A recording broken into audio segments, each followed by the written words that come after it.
Thinking a lot about it, and just based on the Demiurge principle, the shadow of the various prophets, is that every religion is, in a sense, no matter how right or wrong it may be, right or wrong it may be, it's still a demiurge because everyone worships their religion. They always talk about the prophet. They always worship the finger pointing at the moon. They're never talking about what the prophet's pointing at, what the prophet's talking about. So in a sense, they're all idolaters. They're all the polity of the spiritually disconnected. They don't even know what they're talking about. They're just listening and following. So you end up with all these different religions, and everyone's following the Buddha, the Jesus, the Muhammad, and worshiping the finger. And like anyone who's been through any amount of just being a human, alive, and exposed, that's why it's a privilege argument. If you're not exposed, you never learn these things. But any human that is alive and exposed to the real world out there, they have met the hypocrites. They've met the liars, the Druge, the leagues of the Druge, this polity of the spiritually disconnected, the army of Shaitan, the impostor of God, because their flag, their imposition of their value system upon nature, which was divinely commanded into existence, and these punny humans are imposing their value system upon it. That is blasphemy. Like, if we look at these words, people don't understand that these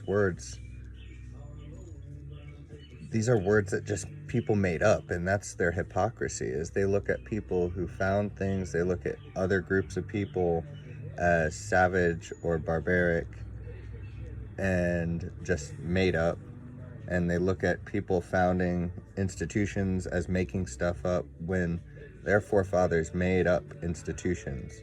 Their religions are made up by someone. Maybe that person was super wise or something, but ultimately they made it up. Just like someone made up the word atom, or someone made up the word universe, or someone made up the word gravity. Someone made up the words karma, sin, blasphemy, God, soul, not self. Someone made up all these words. They're just made up.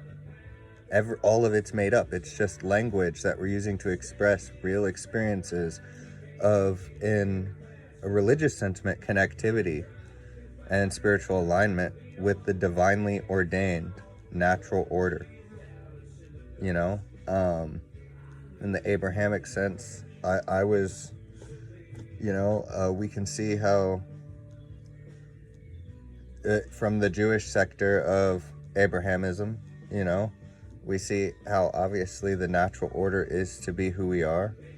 We see from the Christian sector that God is in the Abrahamic sense the deepest part of us, which is reaffirmed in the Quran when he says Allah is closer than your jugular vein, is closer to you than your jugular vein.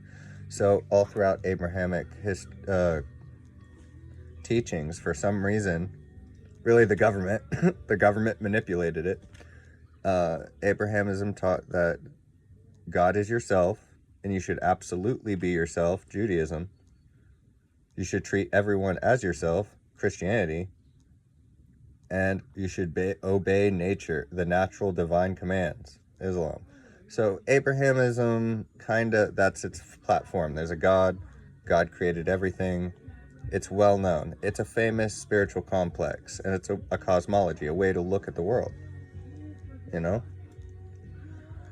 But we see these hypocrites, and they view their prophets and their founders with such reverence, but they look in utter disbelief at everyone else's. And it's like your founders and your prophets were just as good or bad as anyone else's.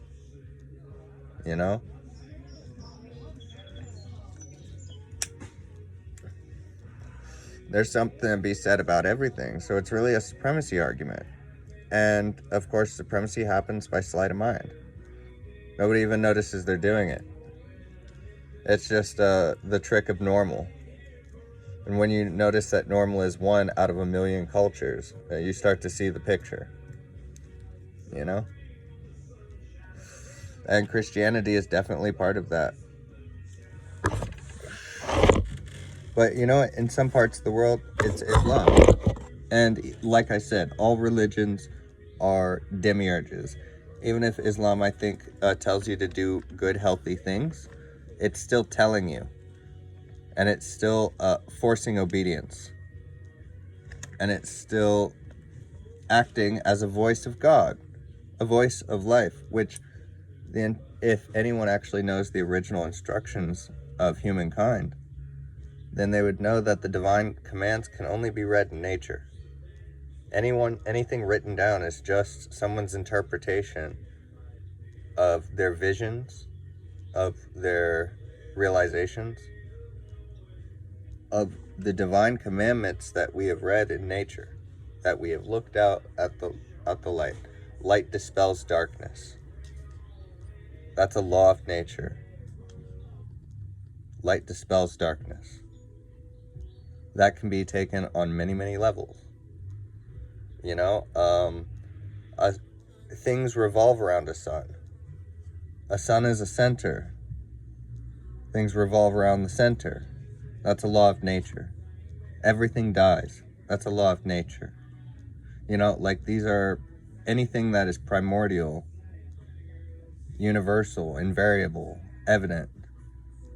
All that stuff is a law of nature that predates any human religion and even predates human speech. This is all really, really reasonable.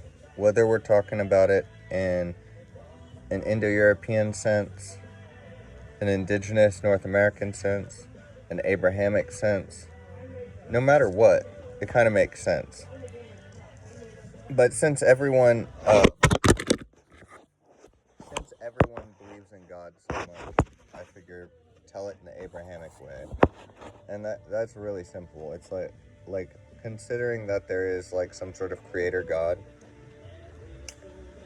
then what emerges naturally is the will of said creator God, which, you know, makes the rain happen and decides the seasons and crafted the universe and all that kind of stuff. When people write down rules that contradict these laws, that is blasphemy, because it's going against the naturally ordained, like the natural order of things, the divine commandments of the absolute. You know, in the same sense, in the European Dharmic sense, Indo-European Dharmic sense, if the Rita or the Hyartus is above the Dharma, the Derthis, the Dharman, the laws of man, which mean that if the laws of man ever go against the cosmic order, which is the Rita, then it's invalid. It's oppression, it's tyranny, it's evil. And if it aligns with it, then it serves as a protective quality. So that we can see that this is fairly universally understood, and all of our spiritual complexes are ultimately based on our observations of the natural laws that we can observe logically within nature to the absolute reality behind nature, the conscious nature of reality, and our alignment with this order and our personal purpose, respecting everyone else's purpose. All of these different aspects of the original instructions which came without language, which were felt, which was something that Homo erectus did before we had language. As we developed language, each of our traditions focused on a different aspect of the whole picture and ended up developing various indigenous traditions that grew corrupt because of their extremism. So there's always these prophets that pop up to go, hey, you're doing it wrong. We need to go back to the original instructions. And of course, they're always limited by their environment, by the access to information they have. And this is kind of a narrative that I'm trying to get across, because if people don't understand this, then religion is completely useless, and that's why most people don't touch it. You're going to get more lost, more spiritually disconnected, further away from divinity in any form you see it by adopting a religion, because you can't do it right until you understand that there are natural instructions, until you see, at least in part, the natural order, because no human can understand the whole thing, and you start seeking clarity on that natural order. That's when some sort of spiritual practice can be approached correctly. You know, before that, it just becomes a demiurge. People just hear something they like, and then they just transfer their whole soul to it. They sell their soul to it, and suddenly they are Christian, they're Muslim, they're Buddhist. I think Siddhartha would slap you if you said you were Buddhist. What the hell? You know? I think Jesus would roll his fucking eyes if someone said they were Christian. You know, I think the only one who would like it is Muhammad, because he kind of had like a political bend to his shit, you know? But like in general, like I think most of these prophets didn't want you to worship them. They just didn't want that. They were like, I was trying to explain something to you. Did you listen to what I fucking said? Or were you busy staring at my tits? And that's basically what every prophet's gone through, is everyone staring at the prophet's tits. Nobody's listening to what they're saying. And that's why you have all these very un-Christ-like Christians praying to this really pretty Christ, you know? Probably looked nothing, who's like Borgia or something, isn't even what anyone looked like back then. Some Italian guy.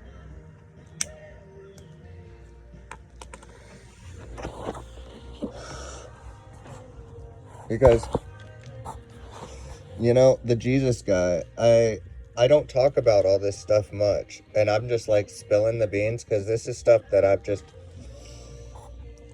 accepted a long time ago and just don't talk about, because like I'm not Abrahamic, you know, and I understand it. I don't think it's a good way of going about it, but this has all been just, you know, the real deal about it. Yeah, but like Jesus of Nazareth, if this man existed and he did all the things that he said, which I don't think that he existed per se, but that doesn't invalidate what was said, and I'll soon tell you why, is because when all the evidence is levied, it looks like John the Baptist was the real Jesus, and that many of the things that Jesus did were actually the actions of John the Baptist, who is a historical figure, and he was an ascetic, he was a monk, and he was a Baptist, and he was an Essene, he was a Jewish ascetic, and he wore furs and lived in the woods, and he was fiercely against the government, and he ate wild honey and cicadas. And this man was a great man, and this is probably the real life Jesus Christ. But Jesus Christ was a co-opted image created by the Roman Church, Roman Empire, to co-opt the new religious movements that were happening in the 1st and 2nd centuries in Rome, which included Christianity. And they basically co-opted the ancient New Age shit that happened 2,000 years ago, standardized it as a government-run religion, and yeah, like if that happened today, nobody would be happy with that. every Christian would be pissed off if if the government just like shut down every church and started standard government churches. That's how Catholicism started. That's Roman Catholic Church. It was a government Christian church. And and that's how essentially John the Baptist's religion actually got hijacked by the Romans and turned into Jesusism, you know, which took away from this great truth. Now, if you read the text of the Essenes, they actually line up incredibly well with all of Christ's actions throughout life. And it would kind of make sense why they went into established religious establishments and destroyed collection plates. Today, we've seen plenty of people do that, and they go, "Hail Satan," or they go, "You guys are praying to money," or "God isn't real," or whatever they say, trying to break people out of religious repression, you know? He considered, he actually wrote, Banis the Essene, basically his co-worker, wrote some of the best work on the cosmic law that I've personally ever read. And the Essenes were just amazing people. And if people actually want to understand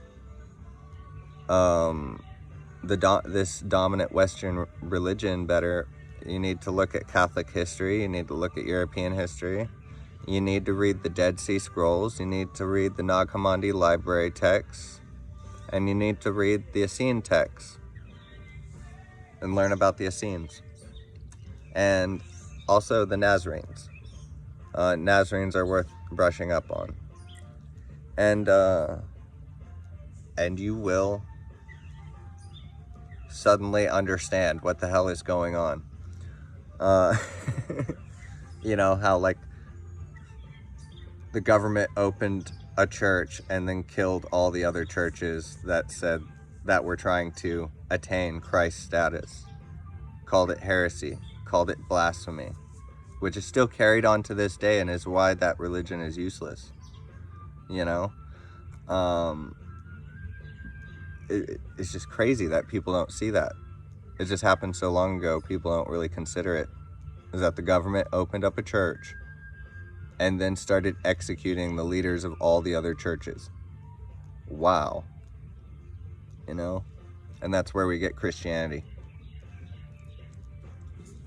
The Protestant religion is based off the Catholic religion. You know? There were the Cathars in the 11th and 12th century. Those guys were cool. Well, I think it was 12th to 14th century. And they were Christian sect who interpreted the Bible as God was love. That was cool. They wore blue. Then the Bogomils, they were kind of a neat little Christian sect that started in Germany in the 8th century.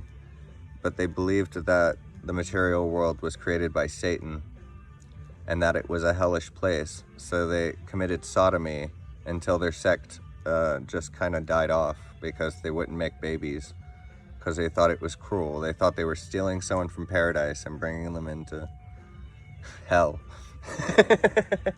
So they just like wouldn't fuck, so they just died off. And that's what happened to the Bogomils. I guess they were bugger mills. They were bugger mills. They were bugger mills. They were buggering each other.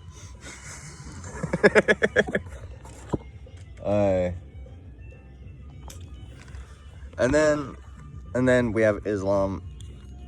Islam is, I think, the most clear and complete of these three systems because it was written for a universalist concept. If you notice, Jesus didn't make a religion. He just said, be nice to each other. All his followers made a religion.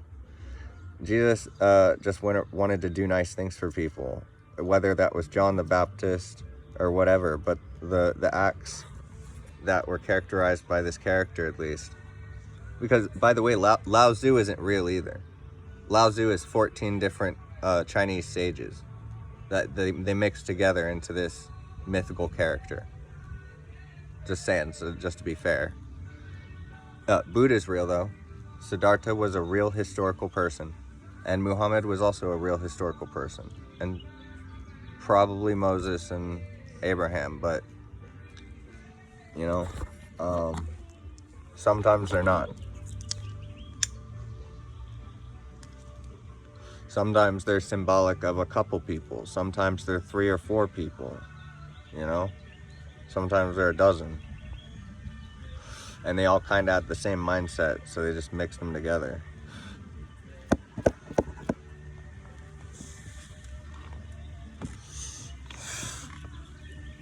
So, in Islam, I mean, the whole structure of Abrahamic cosmology is patriarchal. It's structured so that there is a divine authority that has decided everything in the universe and has crafted us. And therefore, in order to align ourselves with the natural cosmic law, we must submit to this divine authority whose will is carried out through the divine natural laws and articulated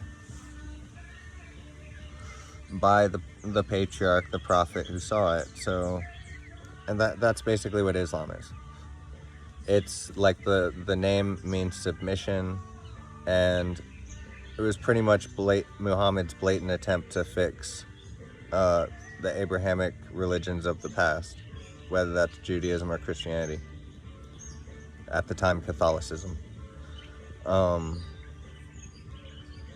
But still, because it's Abrahamic and it's patriarchal, it's limited to that function, and it can only be patriarchal. So that's why most people let go of that shit today, because there are much more adequate, much more spiritually satisfying systems of thinking to understand our original instructions of cooperation, compassion, kindness, mercy, strength, willpower, integrity, rectitude, like all virtuous conduct in general, of maintaining alignment with the natural world, with taking our purpose to be a responsibility, not a right. It's not a right. None of us have a right to do anything. We have a responsibility to fulfill our purpose within the greater tapestry of life, whatever that is. That's responsibility. And that's something the Hindu sages can teach us, is that perspective. And it's something also John Trudell taught us.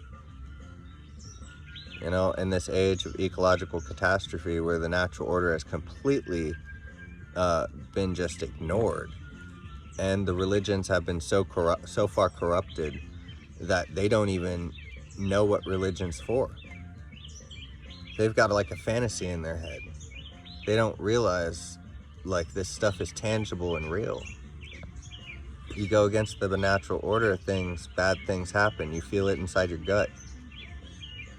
You know, like the world reacts. Animals hate you. Animals run away from you. And they don't look back. They attack you. You know, like everything seems to go against you, you know? And I noticed that with technology. I don't know if all my bitching has really pissed off like that whole realm of things. Everything else seems to work, but technology, you know?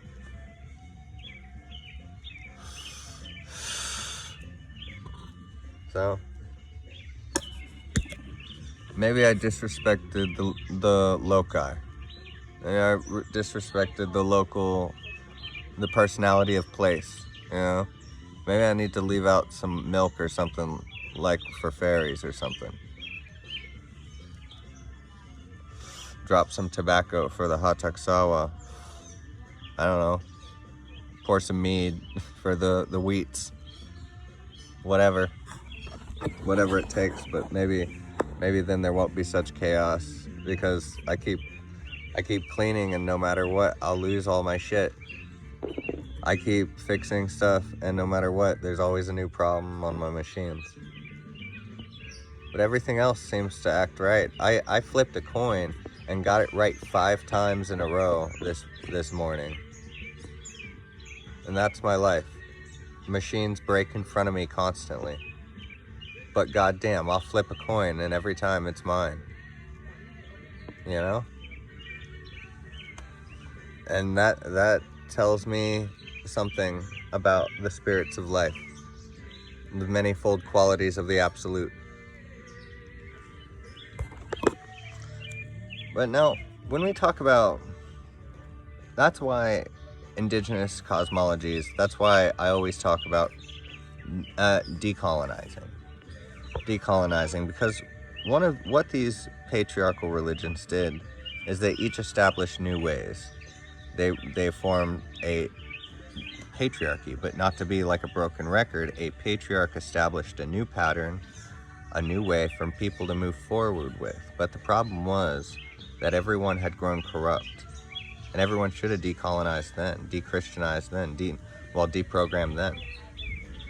But people could not see it, and people didn't understand another way, so that patriarchal method has never been very good. We must go back to the ways of the earth. We must go back to our beginnings. We must remember who we are in the greater scheme of things. We don't need to learn the old ways, we just need to remember them. And,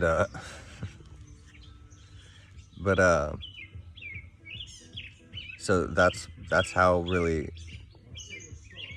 religion is corrupt at its root, is that it tells you to keep going, it tells you to progress, when the whole problem that was already established was that you started fucking up, you started sinning.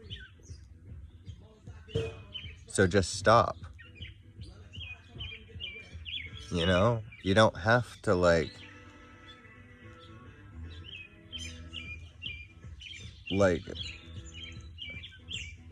sin in a whole new, you're like, let's try doing this instead, and you just sin in a whole new way. You know? And that's a problem. And because of the corruption that's happened, I mean, the world's fucking ending. Like, humans have disrespected the natural order so thoroughly, despite all these prophets' attempts, and not just prophets, but revolutionaries, philosophical thinkers, humanitarians. You know, that happened after the age of prophets. You know, after Muhammad, after that shit kind of got old. You know. And not that the ecosystem isn't working like it should. Like, the ice caps are falling. You know, we have more carbon, more carbon underneath the ice caps than anywhere else in the world. If just 1% of that melted, it's deep down there, but if just 1% of that melted, it would fill up the atmosphere so much that it would black out the sun and we would die. Every being on this planet would die. That's what we're dealing with, dude. This isn't about an ice age. Like, that could end the world, like, within a day. Within a fucking day. And that's how bad we have disrespected the divine commands of nature. That's how bad we have just blatantly went, we know this is the right way, but we're going to go the other way instead. We're just going to reject this altogether. We're just going to keep doing it. We know we feel bad. We know it's wrong, but we're just going to keep doing it. What the fuck, man? So now the world's ending. The world's actually ending because this is real, tangible stuff. All of these words, all of these religions, all of these sciences, all of these philosophies, all of these politics are all trying to describe one thing and one thing only. Truth. Truth. Actual, real truth. And the real truth is we have broken so many goddamn commandments that the ecosystem is about to end our species. And people still can't connect the dots, so Fuck, maybe we deserve to die. Have a good one.